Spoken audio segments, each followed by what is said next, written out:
नमो नमः मित्रों, शिक्षा सर्वस्व में आपका स्वागत है।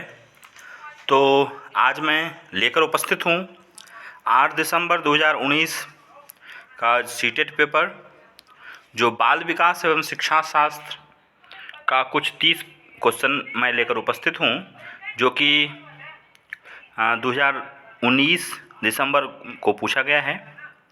तो चलेंगे क्रमशः क्वेश्चन में। पहला क्वेश्चन है कि जब विद्यार्थी पुरस्कार पाने की इच्छा से बार बार किसी गतिविधि को करने का निर्णय लेते हैं, जैसा कि एक प्रयोग का नियोजन एवं संचालन करना, जो कि प्रत्यक्ष रूप से उस गतिविधि से संबंधित नहीं है, जैसा कि एक स्टार या बैच प्राप्त करना, तब ऐसी स्थिति में क्या संभावना उत्पन्न होती है? तो यहाँ पर वो देखेंगे कि क्वेश्चन में यहाँ पर में ऑप्शन दिया गया है। तो ऑप्शन में देखेंगे कि अन्य लोगों को खुश करने के लिए कार्य करने के बजाय स्वयं की निपुणता के लिए उद्देश्य निर्धारित करना। तो मतलब भाई दूसरों को खुश करने के लिए ऐसा कोई बात नहीं बनती है क्या? दूसरों को आप खुश करेंगे, ये इस तरह की कोई भी बात नहीं बनती है। तो फिर दूसरा, अधिगम के प्रति भौतिकवादी अभिवृत्ति का विकास। चलिए नेक्स्ट देखें। तीसरा में समझने के लिए अधिगम से आनंद प्राप्त करना।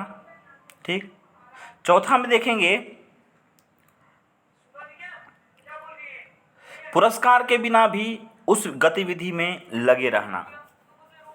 तो इसमें आपका दूसरा सही होगा कि अधिगम के प्रति भौतिकवादी अभिवृत्ति का विकास। यहाँ पर में क्वेश्चन आपका दूसरा जो सेकेंड है, यह सेकेंड आपका सही हो जाएगा। ठीक है, सेकेंड नंबर आपका यहाँ सही हो जाएगा। क्या? अधिगम के प्रति भौतिकवादी अभिवृत्ति का विकास। भौतिकवादी अभिवृत्ति का विकास, यहाँ पर विकास जो है यहाँ ये सही हो जाएगा। चलिए ओके, अब हम नेक्स्ट में चलेंगे क्वेश्चन नंबर 2 में कि कहा है कि संज्ञान एवं संवेग के मध्य किस प्रकार का संबंध होता है? संज्ञान और संवेग, इन दोनों के मध्य में किस प्रकार का विकास होता है, प्रकार का संबंध होता है। ठीक। तो यहाँ देखेंगे सबसे पहले द्विदिशीय, दोनों के बीच एक गतिशील पारस्परिक क्रिया होती है, या एक दूसरे से स्वतंत्र हैं, एक दिशीय हैं, संवेग संज्ञान को प्रभावित करते हैं, या एक दिशीय संज्ञान संवेगों को प्रभावित करता है। तो बताइए चारों ऑप्शन में कौन सबसे सही होगा? थोड़ा सा आप सोचिए और सोच के बताइए। चलिए, तो आप कर लिए होंगे। इसका आंसर हो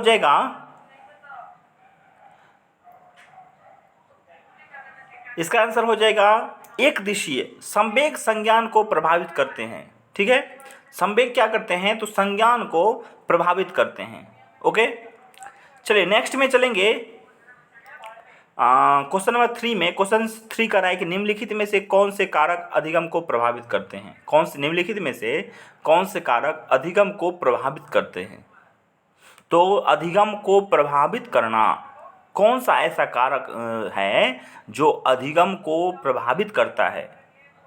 तो अब हम देखेंगे इसमें कि क्या है इसका। विद्यार्थी की अभिरुचि, विद्यार्थी का सांवेगिक स्वास्थ्य, शिक्षा शास्त्रीय रणनीतियाँ, विद्यार्थी का सामाजिक एवं सांस्कृतिक संदर्भ।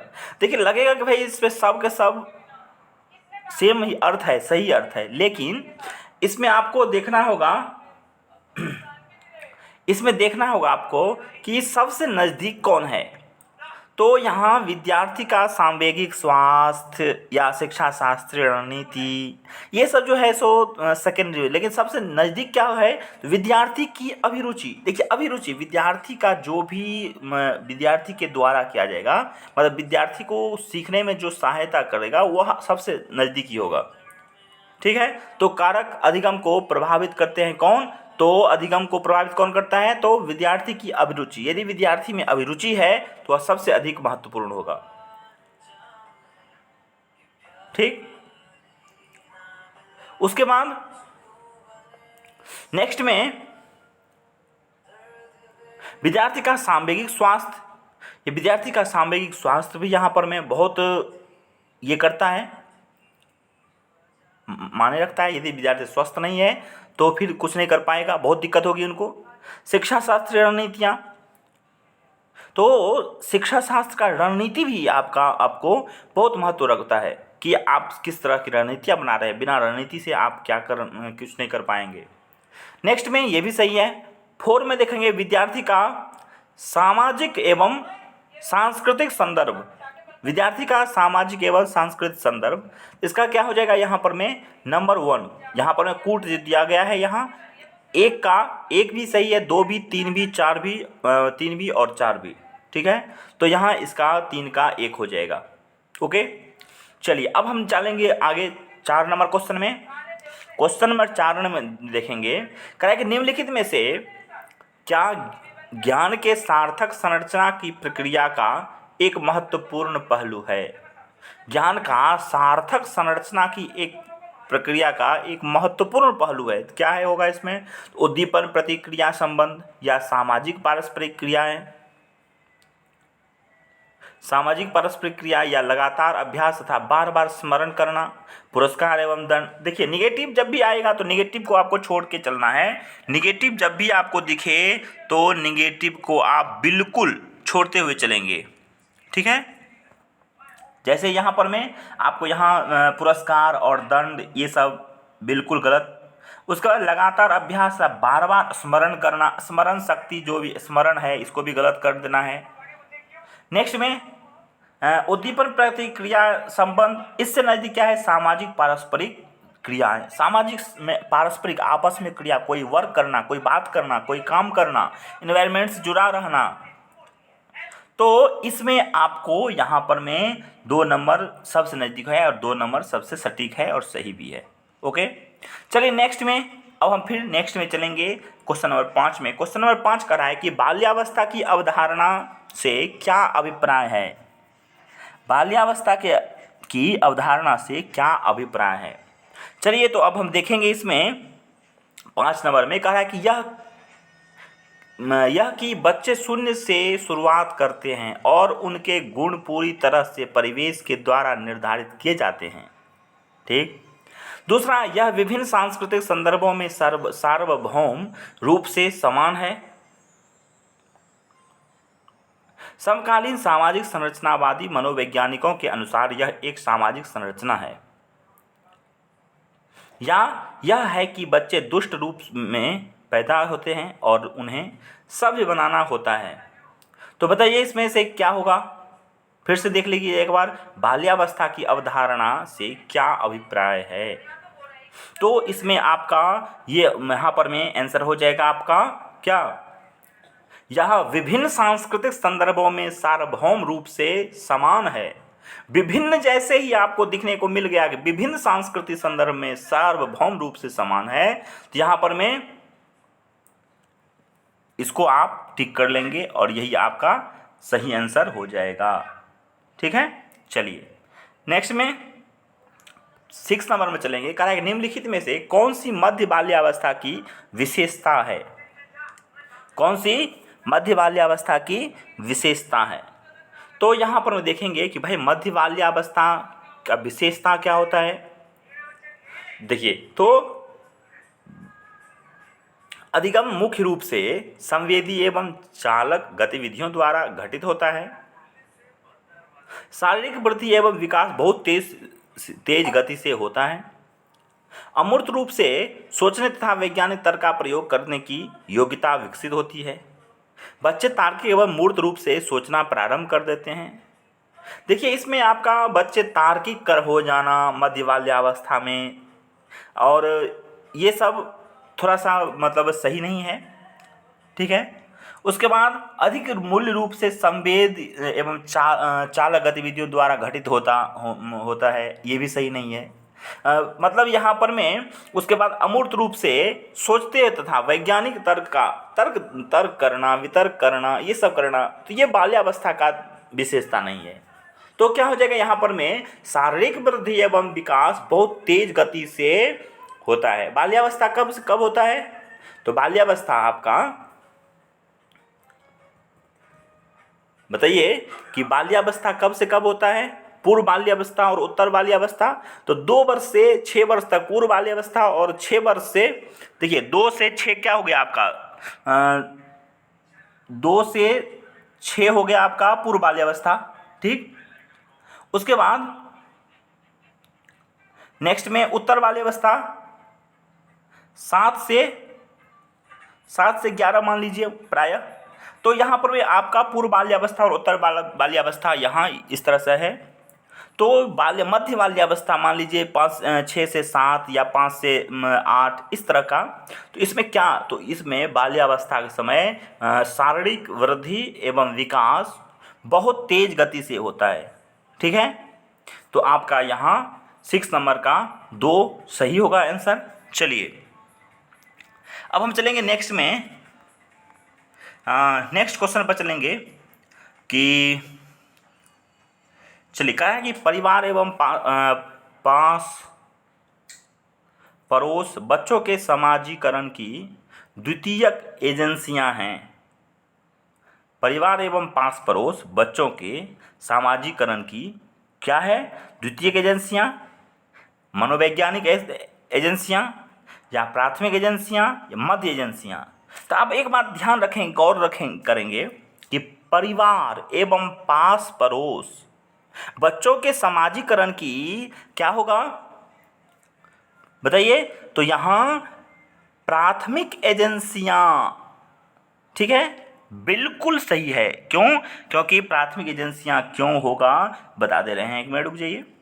द्वितीयक और प्राथमिक, देखिए मनोवैज्ञानिक ये तो होगा ही नहीं, मध्य एजेंसियां ये तो होगा ही नहीं, सिर्फ प्राथमिक और द्वितीयक होगा। ठीक, तो प्राथमिक कब होता है, द्वितीयक कब होता है? जब परिवार से रिलेटिव कोई भी शब्द रहेगा, परिवार से संबंधित कोई शब्द रहेगा। ठीक, तो उसमें आप प्राथमिक एजेंसी देंगे, प्राथमिक देंगे। और यदि परिवार के अलावा स्कूल, मीडिया एजेंसी, मतलब कॉलेज, ठीक है, हॉस्पिटल इत्यादि, यदि ये सब रहेंगे तो यहाँ पर में आपका द्वितीयक हो जाएगा। लेकिन क्या कह रहा है? परिवार एवं पास पड़ोस बच्चों के सामाजिकरण की क्या होगी? तो प्राथमिक एजेंसियां हैं। Concept clear? चलिए नेक्स्ट में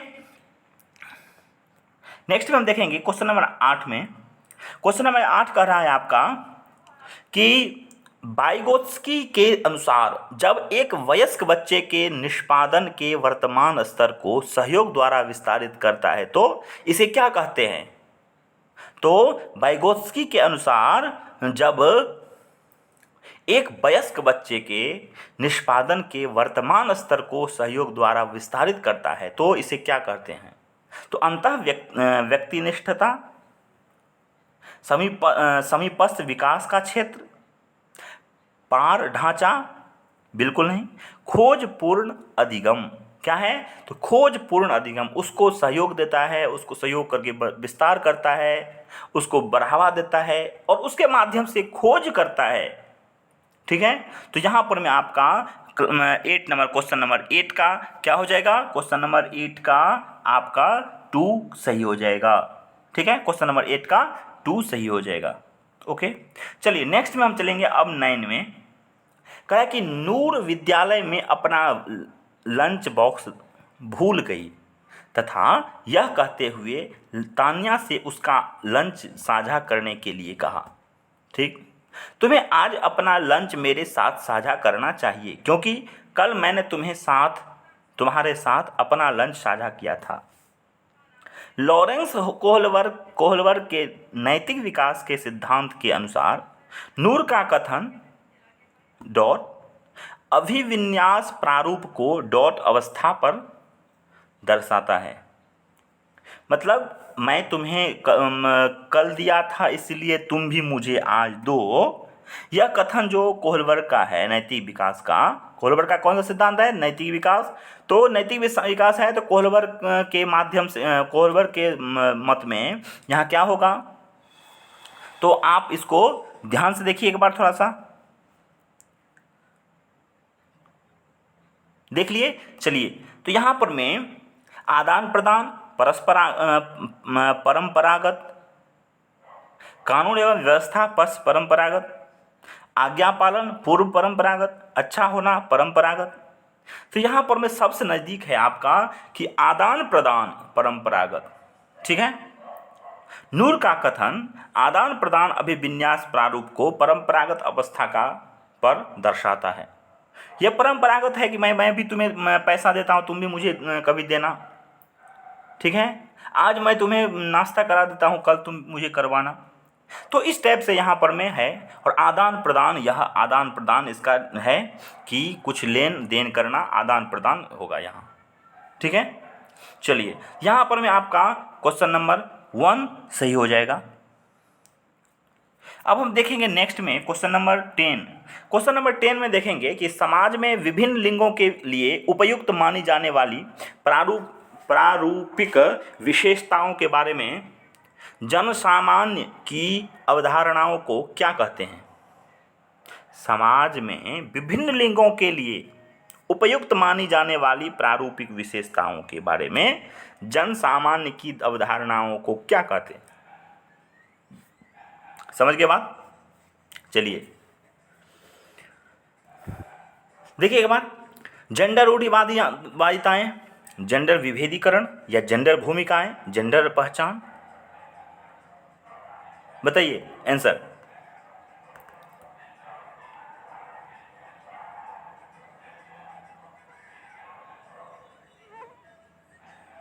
चलिए बताऊं तो यहां पर मैं आपका यहाँ आंसर 1 हो जाएगा। क्यों? क्योंकि जेंडर रूढ़िवादिताएं इसलिए समाज में बहुत सारी रूढ़िबद्ध धारणाएं हैं लोगों की कि भाई औरत हो तुम लड़की हो, घर का काम करोगे, या पुरुष है या बाहर का काम करेगा। मतलब ये सब रूढ़िबद्ध धारणा दिमाग में मतलब लेकर के सभी लोग बैठे हुए हैं। यही एक दिमाग में रूढ़िबद्ध पहले से पहले से ही मतलब क्या नाम उसको ये है कि भाई नहीं ऐसा ही होगा।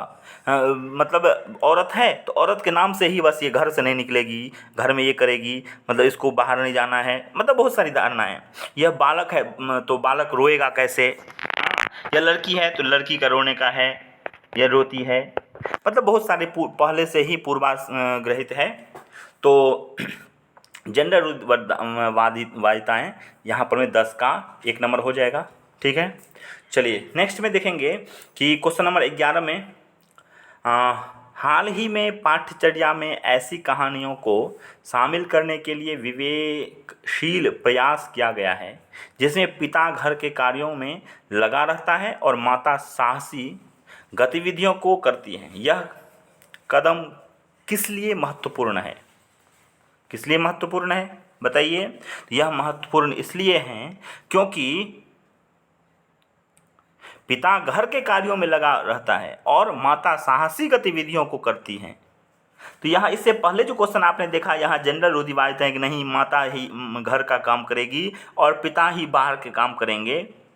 तो यह जो रूढ़िवादिताएं हैं इनको ख़त्म करने के लिए यह कुछ बातें यहाँ कही गई। सेम टू सेम प्रश्न रिलेटिव है इससे पीछे से क्वेश्चन नंबर 10 से। यहाँ क्या हो जाएगा आपका कि यह, चलिए नेक्स्ट चले क्वेश्चन देखेंगे इसका। यह जेंडर विभेदीकरण को बढ़ाता है, बिल्कुल गलत। यह जेंडर पक्षपात को सशक्त बनाता है, यह बिल्कुल गलत। यह जेंडर रूढ़िवादिता को समाप्त करता है, चलिए देखें। यह जेंडर स्थिरता को प्रोत्साहित करता है। तो यहाँ पर मैं आपका यह जेंडर रूढ़िवादिता को समाप्त करता है, यह आपका बिल्कुल सही आंसर हो जाएगा। जो भी लोगों में गलत धारणाएं हैं उनको समाप्त करता है। जनरल रूढ़िवादिता जो है उसको क्या करता है, समाप्त करता है। चलिए नेक्स्ट में चलेंगे। क्वेश्चन नंबर 12 में कहा है कि हार्वर्ड गार्डनर के बहुबुद्धि सिद्धांत के अनुसार, गार्डनर का क्या है, कौन सा सिद्धांत है, तो बहुबुद्धि सिद्धांत। इनके अनुसार तार्किक गणितीय बुद्धि के वाले एक व्यक्ति की क्या विशेषताएं हो सकती हैं? क्या विशेषताएं हो सकती हैं तो देखेंगे, पैटर्न को खोजने की एवं तर्क की लंबी श्रृंखला को हल करने की क्षमता और संवेदनशीलता। ठीक, यहाँ क्षमता जैसे हुआ यहाँ सही हो गया। चलिए तो थोड़ा सा इसको आगे बढ़ाते चलेंगे तो आप इसका 12 का आंसर हो जाएगा 1। चलिए उसके बाद 13 में, क्वेश्चन नंबर 13 में देखेंगे, जीन पियाजे के संज्ञानात्मक विकास के सिद्धांत के अनुसार परिकल्पित निगमनात्मक तर्क किस अवधि में विकसित होता है? तो यहाँ पर मैं देखिए इसका क्या हो जाएगा आंसर? इसका आंसर हो जाएगा अमूर्त संक्रियात्मक अवस्था।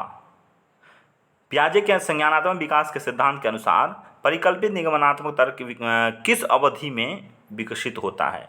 तो अमूर्त संक्रियात्मक अवस्था, ठीक है, यहाँ अमूर्त संक्रियात्मक अवस्था में विकसित होता है। चलिए नेक्स्ट में आंसर 1 हो गया।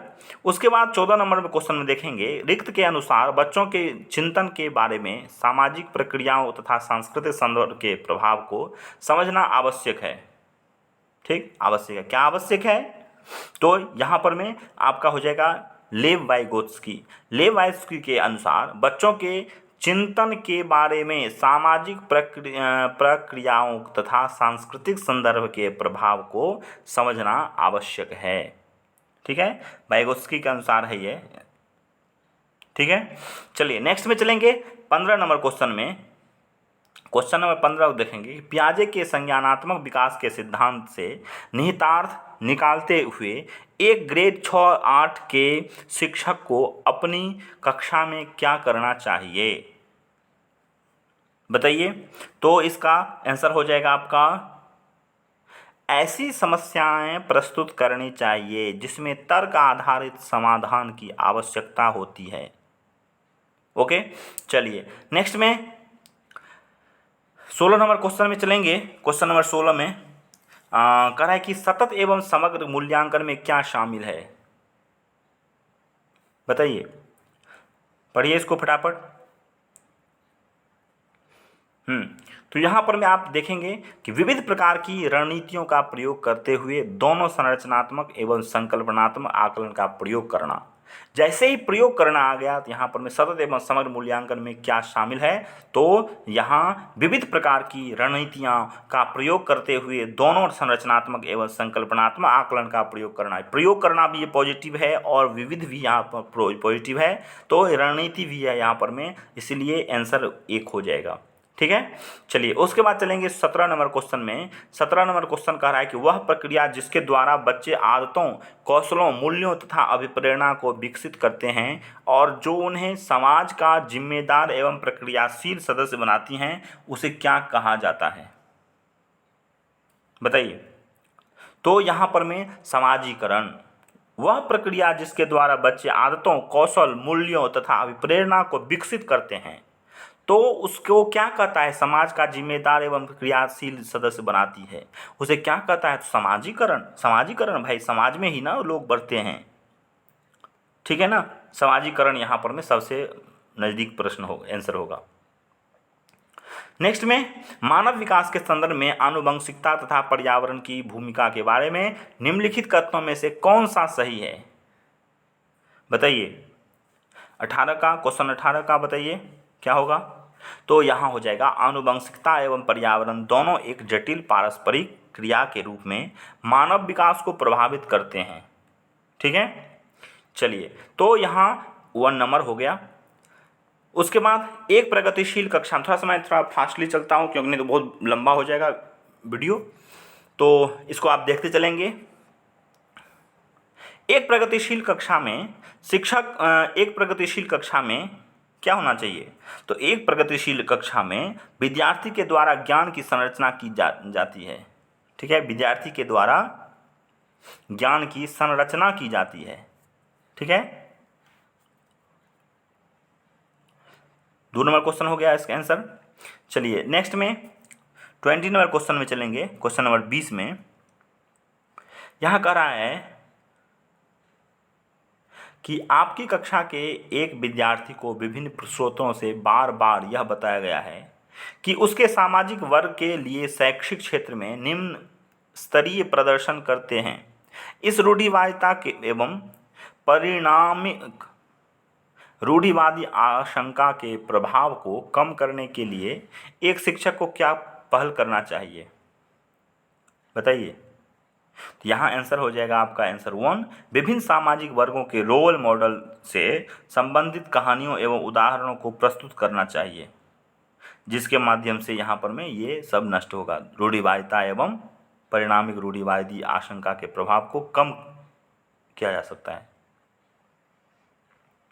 ठीक, चलिए नेक्स्ट में क्वेश्चन नंबर 21, एक समावेशी कक्षा में शिक्षक को क्या करना चाहिए, बताइए। तो यहाँ पर हो जाएगा क्वेश्चन आंसर 2, यह विश्वास करना चाहिए कि प्रत्येक बच्चे में अपनी योग्यताओं एवं शक्ति के अनुसार सीखने की क्षमता होती है। ठीक, चलिए उसके बाद क्वेश्चन नंबर 22, 22 नंबर में, क्वेश्चन नंबर 22 में चलेंगे। कहा कि एक विद्यार्थी कक्षा में निम्नलिखित लक्षण प्रदर्शित करता है: पढ़ने के प्रति चिंता, शब्दों या अक्षरों को पहचानने में कठिनाई करता है, निम्न स्तरीय शब्दावली कौशल, पहले पढ़े हुए पाठ को समझने या याद करने में कठिनाई। तो यहाँ क्या हो जाएगा इसका आंसर हो जाएगा अधिगम अशक्तता वाले विद्यार्थी। जो अधिगम अशक्त हैं, जो समझते नहीं हैं, जल्दी समझ नहीं पाते हैं, उनकी ये सब सारी बातें होंगी, ये लक्षण उनमें दिखेंगे। चलिए नेक्स्ट में देखेंगे 23 नंबर क्वेश्चन में। 23 नंबर कह रहा है कि निम्नलिखित में से कौन सा प्रभावशाली समस्या समाधान रणनीति का एक उदाहरण है। तो यहाँ 23 का हो जाएगा आपका क्वेश्चन नंबर 1। यहाँ आंसर 1 हो जाएगा कि साधन साध्य विश्लेषण समस्या को अनेक उपलक्ष्यों में विभाजित करना। ठीक,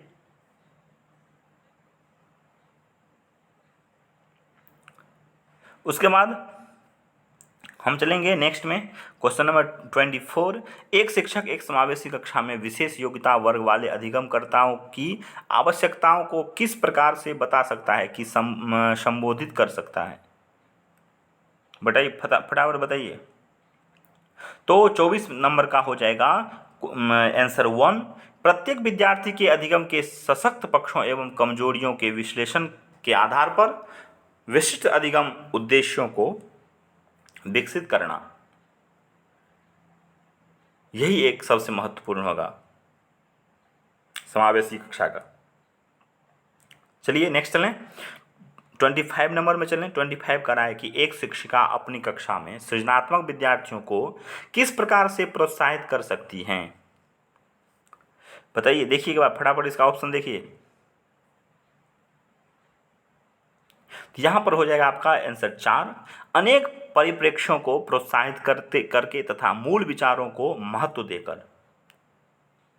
यह एक सृजनात्मक विद्यार्थियों का मतलब प्रोत्साहित कर सकती हैं। ठीक, किसमें? तो अनेक परिप्रेक्ष्यों को प्रोत्साहित करके तथा मूल विचारों पर महत्व दे करके। नेक्स्ट में चलेंगे हम 26 नंबर क्वेश्चन में। 26 का है कि निम्नलिखित में से कौन सा कारक कक्षा में सार्थक अधिगम का पक्ष लेता है, बताइए। 26 का हो जाएगा आंसर 1 कि विषय वस्तु तथा बच्चों के संपूर्ण कुशल क्षेम एवं अधिगम के प्रति सच्चा सरोकार रखना। ओके, अब हम चलेंगे नेक्स्ट में 27 में कह रहा है कि बच्चे अनेक घटनाओं के बारे में सहजानुभूति सिद्धांत की संरचना करते हैं। इस पृष्ठभूमि में एक शिक्षक को क्या करना चाहिए, तो आंसर हो जाएगा यहाँ पर में, बताइए इसका क्या होगा। आंसर 2 हो जाएगा कि संवाद के द्वारा बच्चों की इन अवधारणाओं को चुनौती देनी चाहिए। और सब में देख लीजिए, सब में निगेटिव है, खारिज करना, अनदेखा करना, डांटना ऊपर में, ये सब निगेटिव है। क्या होगा? संवाद के द्वारा बच्चों की इन अवधारणाओं को चुनौती देनी चाहिए, ये आपका सही हो जाएगा। ओके, 27 का 2। 28 में चलेंगे 28 में। 28 में कह रहा है कि निम्नलिखित में से कौन सी शिक्षण अधिगम के लिए एक प्रभावशाली शिक्षण प्रणाली नहीं है। यहाँ निगेटिव सेंटेंस है, कौन इसमें नहीं है, और सब होगा कौन इसमें नहीं है। तो 28 में देखेंगे तो दिए गए ज्ञान को दोहराने पर ध्यान केंद्रित करना, बच्चों को अंतर्दृष्टि के द्वारा अनुमान लगाने के लिए प्रोत्साहित करना, ये सही है। प्रयोग एवं पर्यवेक्षण, ये भी सही है। संवाद एवं परिचर्या, ये भी सही है। तो क्या होगा, दिए गए ज्ञान को दोहराने, भाई जैसे ही दोहराने की बात आई, समझिए कि यहाँ पर निगेटिव हो गया। तो दोहराने की बात को प्रणाली नहीं है, तो दोहराने की बात यहाँ आ गई, तो इसीलिए आंसर 1 हो जाएगा और आपका 28 का 1 हो जाएगा।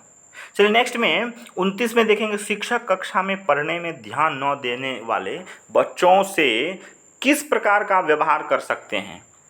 बताइए किस प्रकार का व्यवहार कर सकते हैं? शिक्षक कक्षा में पढ़ने में ध्यान न देने वाले बच्चों से किस प्रकार का व्यवहार कर सकते हैं? तो देख लेंगे, उन्हें गृह कार्य के रूप में अत्यधिक वर्कशीट देकर, बच्चों को कक्षा से बाहर जाने के लिए कहकर, बिल्कुल गई बाहर जैसे ही करना है, बिल्कुल गलत। पूरी कक्षा के सामने उन्हें बार बार डांटना, बिल्कुल गलत। ऊपर में भी अत्यधिक वर्कशीट देकर, बिल्कुल गलत। खूब दे दो उसको होमवर्क, ये सभी बिल्कुल गलत है। उनसे बात करके तथा उनकी अरुचि का कारण जानने की कोशिश करके कि भाई क्या कारण है, क्यों नहीं समझते हो, उनसे बात करके, तो यह सबसे उत्तम आंसर है। तो 29 का 4 नंबर होगा। चलिए अब 30 में देखेंगे, क्वेश्चन लास्ट क्वेश्चन है। संरचनावादी उपागम बताता है कि रिक्त ज्ञान की संरचना के लिए अत्यंत आवश्यक है। किस चीज़ की अत्यंत आवश्यक है? तो यहाँ पर में यंत्रवत याद करना, बिल्कुल गलत। अनुबंधन कभी नहीं, दंड कभी नहीं। विद्यार्थी का पूर्व ज्ञान की संरचना के लिए अत्यंत आवश्यक है। ठीक है, यदि विद्यार्थी को आप कुछ सिखा रहे हैं तो संरचनावादी उपागम बताता है कि विद्यार्थी का पूर्व ज्ञान की संरचना के लिए अत्यंत आवश्यक है। उसका पूर्व ज्ञान क्या है, उसमें आप उसको ख्याल रखेंगे तो सबसे महत्वपूर्ण होगा। ठीक है, तो यहाँ पर मैं आपका क्वेश्चन 30 का 2 हो जाएगा। तो इसी के साथ हम इसको किए। अब नेक्स्ट में 2019 दिसंबर से पहले जो एग्ज़ाम हुआ है उसका 19 दिसंबर से पहले जो एग्ज़ाम हुआ है उसका फिर बाल विकास लेकर के उपस्थित होंगे। तब तक के लिए धन्यवाद। यदि चैनल को लाइक नहीं, सब्सक्राइब नहीं किए हैं तो ज़रूर सब्सक्राइब करें ताकि नेक्स्ट वीडियो जो मैं डालूं आप तक पहुंच सके। अब सीटेट का रेगुलर कंपलसरी आप इस पर जुड़े रहें और हमेशा इस पर में जैसे एनसीईआरटी का नोट्स हुआ, बाल विकास का नोट्स हुआ, पेडागोजी का नोट्स हुआ, सीडीपी का नोट्स हुआ, मॉक टेस्ट हुआ, ठीक है, तो इस सब के सब नोट्स के साथ क्वेश्चन आंसर जो भी पीछे पूछा गया है प्रश्न सब का सब यहाँ पर में आपको मिल जाएगा। सिर्फ आप इससे जुड़े रहें मेरे चैनल शिक्षा सर्वस्वम से, और लाइक भी करें, सब्सक्राइब भी करें और शेयर भी करें ताकि और लोगों को भी इससे लाभ मिल सके। धन्यवाद। फिर नेक्स्ट वीडियो के साथ मिलते हैं। चलिए।